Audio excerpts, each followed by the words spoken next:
in the 1960s, accounting and finance became an academic subject and began to be taught in universities. Departments of accounting were starting up. And one of the first problems that the academics faced was that of valuation. The simple question, how do you value a share? How do you value a bond? And also, how can a company value a project? And in that sense, all companies can be seen as a kind of collection of projects. So ultimately, how do you value a company? So this was the problem of valuation. And to solve it, solve it in inverted commas, the academics reached for the concept of cash flow. And this is the simple idea that essentially the value of a share is the value of the benefits it's going to produce, and those benefits are cash flows. By extension, we can also apply the same reasoning to bonds and to business projects. Bonds in particular had been used, the cash flow valuation models have been used to value bonds because bonds are a very certain form, relatively certain form of future cash flow. So the benefit in cash flow terms was well defined. The problem was a little bit more difficult with shares because dividends are not a set payment, and so it was more uncertain. Equally with business projects, the future cash flows are also pretty uncertain. In some respect, you might regard this as being a little bit of a simplistic answer to the question, what is the value of a share? Because you're, as a finance person, you would be saying, your answer would be, well, first of all, tell me what cash flows it's going to generate in the future. Well, that's kind of what I was asking for, wasn't it? But finance can't tell you that. That is a matter of business judgment. That is also true with business projects. Is this project worthwhile? Well, tell me what you expect the benefits are going to be. Well, that's I thought what I was asking. But no, you've got to have that as input into the model. So really, the valuation process is actually quite limited in this model because all it's doing is taking these cash flows that have been given to you and working out their value now. In the case of bonds, that's slightly different because you can work out the future cash flows as part of a set contract. So where those payments are contractual, then using cash flow valuation type techniques works pretty well and had been working for many years. This was essentially the actuarial problem, the problem of valuing cash flows. And you can see there two simple questions which you can probably answer. Certainly the first one, how much, if I invest £100, how much will I receive in 1 year's time? Well, you'd want to know the interest rate. And say if it's 1%, you would get £101. That's straightforward.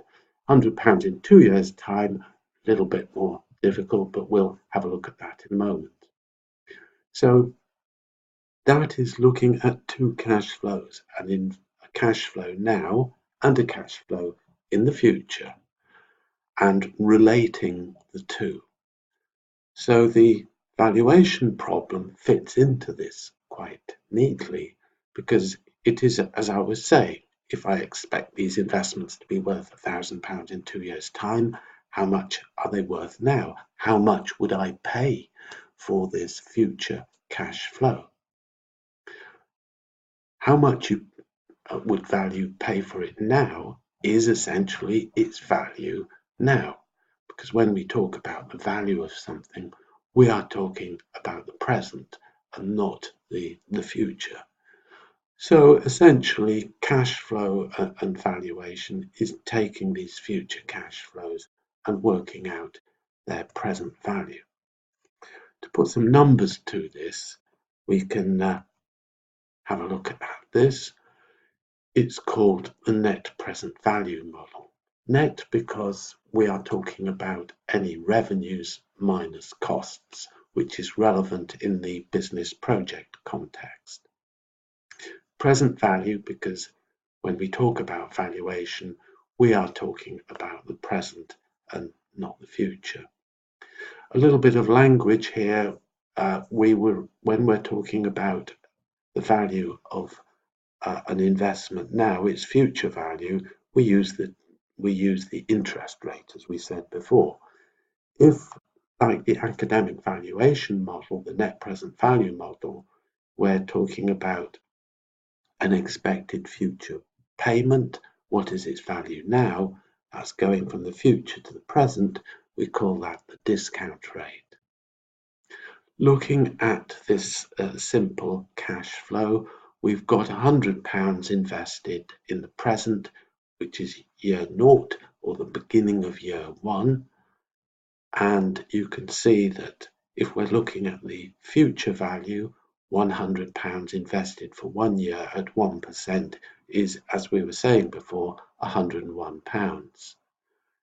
The valuation model simply reverses that process and says if we're expecting to get £101 in 1 year's time through selling a share or whatever, what is its value now? We divide where we multiply. So the blue is the present value, the discount rate of 1%, and it is simply the same as the red calculation, but we use divide instead of multiply. For 2 years, we simply extend the rationale for 1 year for another year. So looking at the red numbers there, the £101, a further 1% for the next year, and that gives us 102.01. So it's a little bit above just 1 plus 1. And that's what we mean when we talk about compound. So we're adding interest to the interest as well. So business does use other methods, the simple rate, but certainly for academic purposes, we use the compound rate exclusively. In effect, looking at that calculation, this calculation here, we can see that it is, we've multiplied the £100 by 1.01 to get to the 101, and then we multiply it by 1.01 again to get to the 102.01. So that's quite a simple calculation, and you will have noted that for 2 years the power is to the power 2, and by extension for 3 years it will be to the power 3, and so on. And going the other way, we simply divide. Sorry about the movement. The compound approach looks quite small there, it's only a penny, but it builds up over time hugely. And as you can see by the quote from Einstein, he was very aware of the power of the compound process. So from this, we have our net present value or discount cash flow model, where CF represents the cash flow, and you can see that the cash flows in time are discounted. Usually we take a constant interest rate constant annual interest rate, and the power represents the year. So 1 divided by 1 plus I to the power 1 for the first year, to the power 2 for the second year, as we were saying. And that gives us the value in the present. So let's just link that to something a little bit more concrete, like a bank statement. So here we have an example of £5,000 at 9%. What is the present value of that? And that's 3249.66.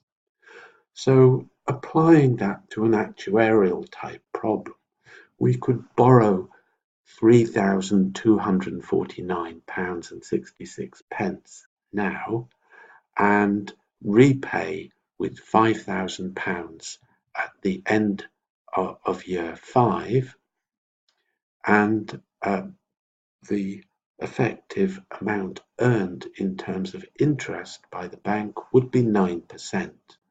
And we can see that if we imagine the bank account statements for each year, it would show the opening balance of 3249 plus the 9% interest on that amount, the 292, gives us a closing balance. Same thing for the second, third, fourth, and fifth years.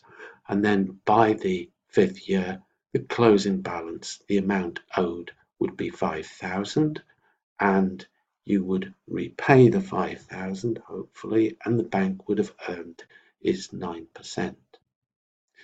So in valuation terms, the approach would be to say, well, if you have a contract, you're offered a contract that is going to pay you 5,000 in 5 years' time, and you want a return of 9%, then how much would it be worth investing in this to fulfill this contract? How much would it be worth investing now? And the answer would be 3249, or a little bit more than that. You could say anything below 3249 as an investment would yield you a profit above 9%, or return above 9%. So if 9% was the strict minimum amount that you would accept, you would reject anything that gave you a smaller return because of, say, the risk. Then you have a kind of cutoff for accepting or rejecting investments. So we would say that something has a positive net present value if the amount you had to spend was, say, 3,000, you would have a positive net present value of £249.66. So that's quite a simple net present value rule, as it's sometimes called. Only invest in projects with a positive net present value. And you'll see that in perhaps some of the older or more basic textbooks. It's not correct for the reasons that we will look at in the next slide. Because although this model works perfectly well in the context of, say, bonds, where the amount is guaranteed, and to a certain extent shares, where we are just concerned about the future cash flows, it doesn't work at all well when it comes to projects in business. So let's have a look at the objections. There are two simple objections. Applied to this particular scenario, we said £5,000 we expect to get at the end of year 5. Well, expect is a bit of a weasel word because it means something like, you can see in the value of the British pound there, that yes, the tallest of the bars is the expectation, but it could be up or down either way. You don't always get what you expect.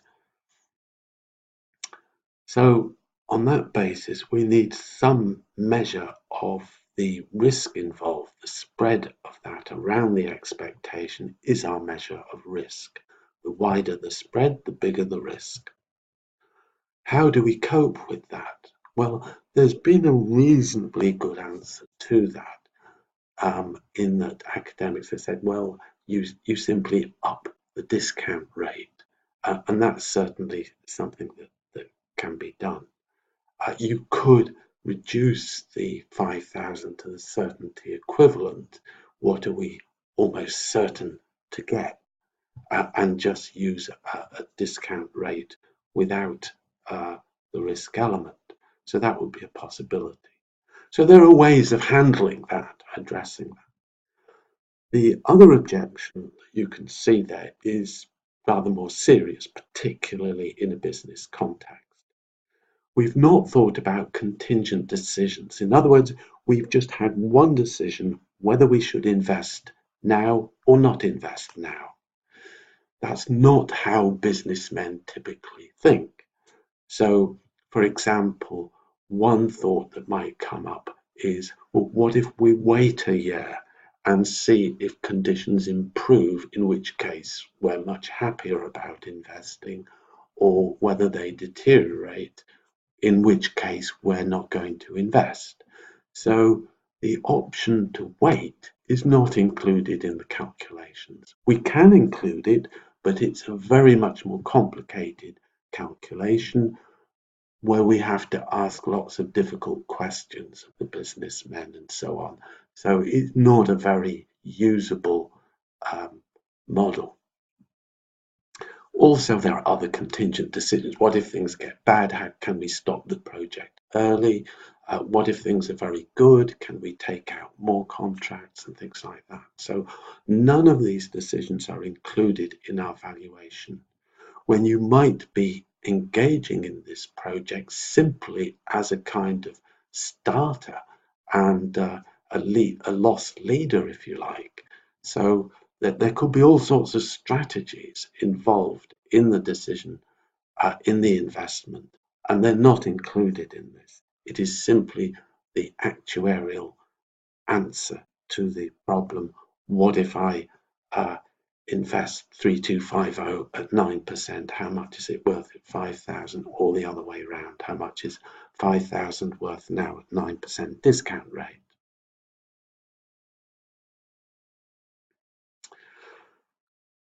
Now, pursuing with the net present value one step more, we've just been talking about single amounts when really in most business decisions and contracts, there's a constant payment.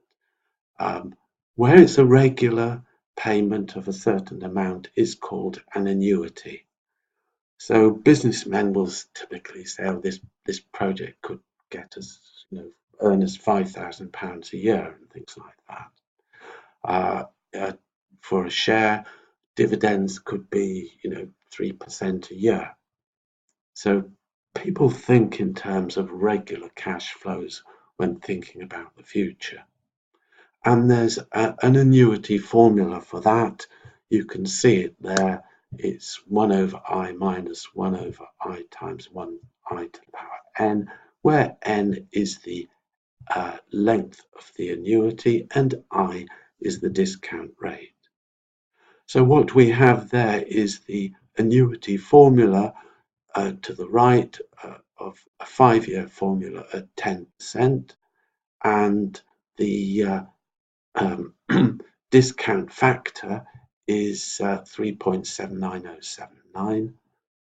And just to show that 263.797 at 10%, 5 payments of this amount has a present value of 1,000. 263.797 times the discount factor comes to 1,000. So there we have a simple extension of the discount cash flow model to encompass regular cash flows. And that formula has been known, I think, since Elizabethan times, so 300 or 400 years. That the annuity for those of you who like numbers, is based on the perpetuity formula, which is the factor is simply 1 divided by the interest rate. It's quite a simple formula, but you can see it in the annuity formula.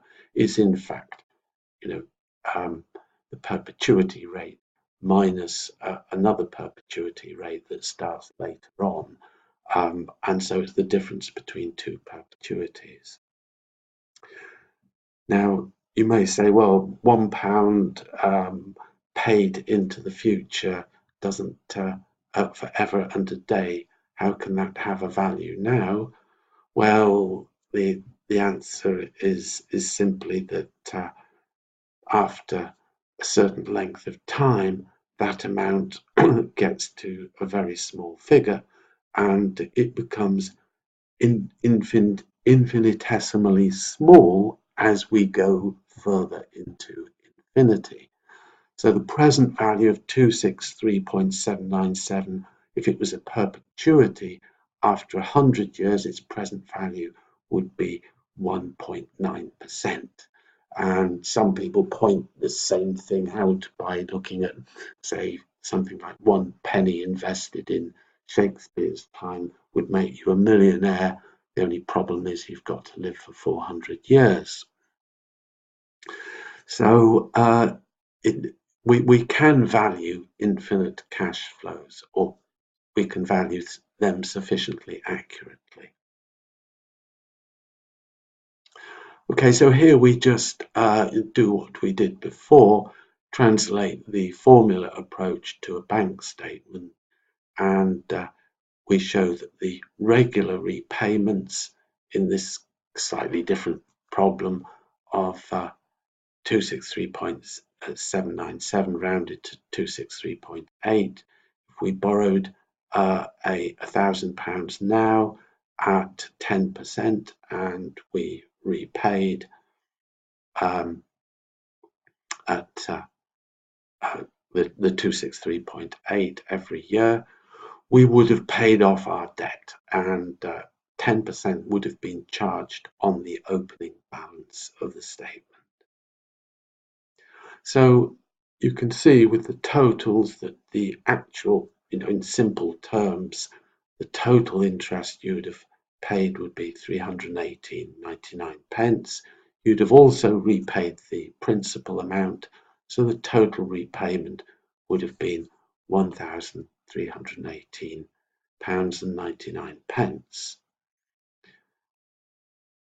So in a sense, you could say that the bank has earned £319 without having to actually do very much. But in reality, it's taken a risk. They've not actually done anything, but the risk is that the person might not pay. So in a sense, you have to get the good payers to finance the bad payers. This raises the issue as to what interest rate you should apply. There are 3 elements to the interest rate. As you can see, the purple items there: time preference, risk, and inflation. Time preference and risk are usually put together, and it's a multiplicative relationship. So as you can see there, comes to 3.02%, and we're expressing risk, which can be expressed in many ways, as an interest rate, and time preference is simply the return you require for being deprived of the ability to consume.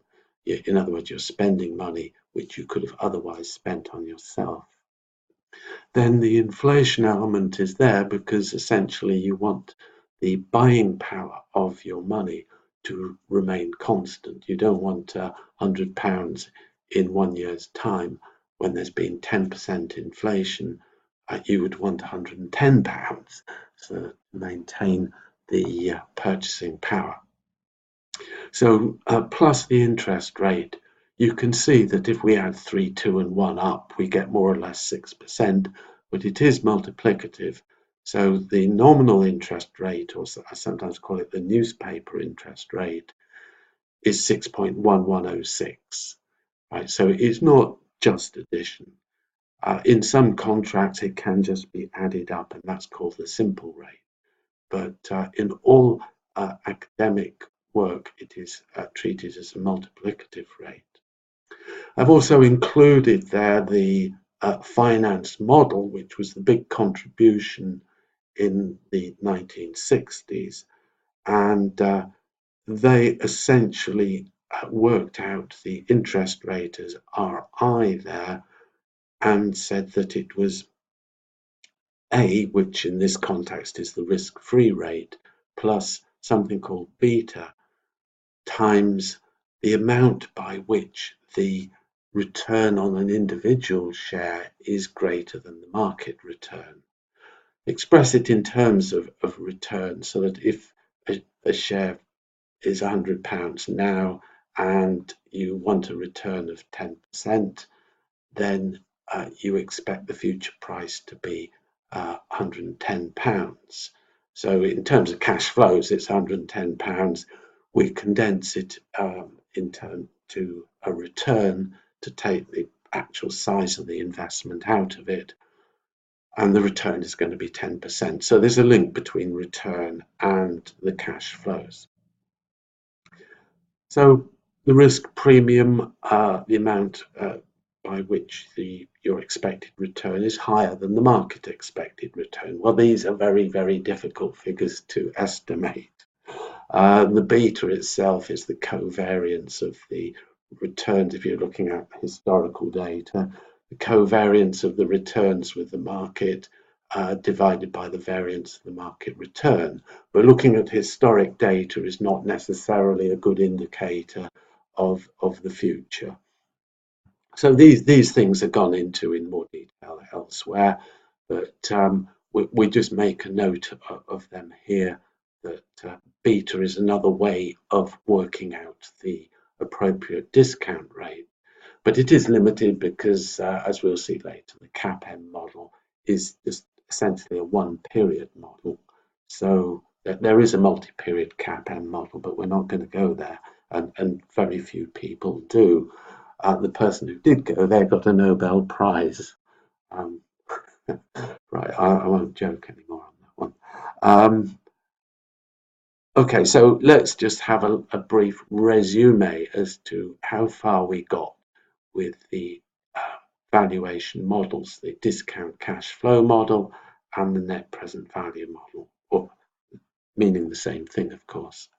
For share valuation, we have the CAPM model, give it with a focus on the discount rate. Yes, it is based on the NPV type rationale, but its relevance to the real world, which is kind of our main focus, I would hope, is pretty limited because the performance of beta is very poor. In other words, we may be convinced that the beta should give us a return. We should be applying a return of well, we've used 10%. Therefore, our £100 share now should be worth £110 in 1 year's time. But in practice, we find it's 115 or it's 105 or it's 108. And so it's not very good. It's better than most, but it still leaves it as being pretty inaccurate. Bond valuation, completely different picture, absolutely very useful because the cash flows are guaranteed, so that uncertainty is reduced to the uncertainty. If it's a government bond, then how good is the government? If it's a company bond, then how trustworthy is the company. So, but apart from that, it is a very good fit. There are no contingent decisions to be made during the contract. It is not possible. So that's because it's highly contractual. It works pretty well. Then for company projects, investments, building new factories, developing new products, that sort of thing. It's all cash flow, so it can be used for the model, but as we've seen, there are difficulties. In practice, when surveys are conducted, at first they found that the net present value model was not being used at all. Over the years, its use has increased, I suspect, a little bit due to the fact that academics have insisted upon it, claiming that it is absolutely the right answer.